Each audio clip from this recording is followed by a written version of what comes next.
So I think the biggest challenge for us at St Paul's relates to the recovery following the pandemic, which obviously had a big impact on us as it did most places. The good news is we're having a really strong recovery, and in 2019 we welcomed about 950,000 visitors. Our year-to-date figures are about 86% compared to 2019, and indeed last week was 90%, same week on week. So we're seeing a really great recovery, which is brilliant. But like lots of places, we're really cautious about this. Is it a sort of a bounce that might not be long-lasting? Could tourism, particularly international tourism, could that fall away? And that's quite a large proportion of our visitors. And also, will the Chinese market come back? So for us, that's about 96% down on what we saw in 2019. So if you put all those things together, there are still challenges, and we're sort of optimistic, but cautiously optimistic.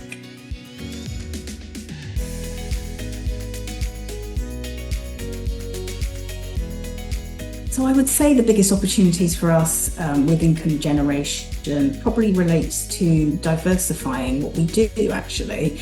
I think the pandemic has taught us the importance of trying to diversify our income generation streams. So we now have some really interesting partnerships and areas of work. For example, filming.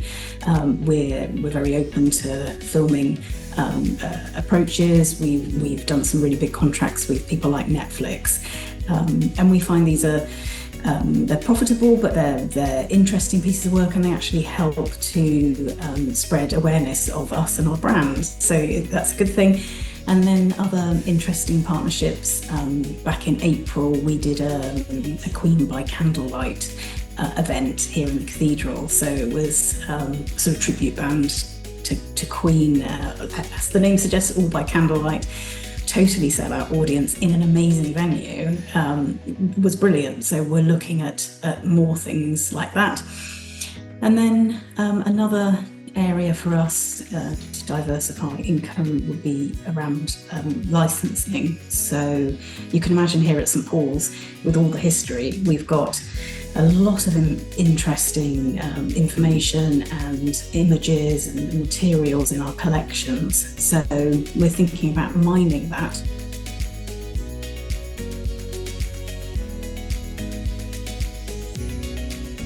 Yeah, there's a couple of things I'm really looking forward to. One at St Paul's and one not so far away, one of our neighbours. So at St Paul's, we're working with the City of London, who are all about, at the moment, putting some focus on destination city and actually getting people to think of the City of London as a tourist destination.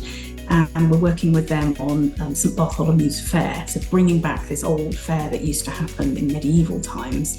And our part of that is we're actually going to have some aerial performers on the south side of the cathedral to help publicise that and engage with the public. That's the 31st of August to the 2nd of September.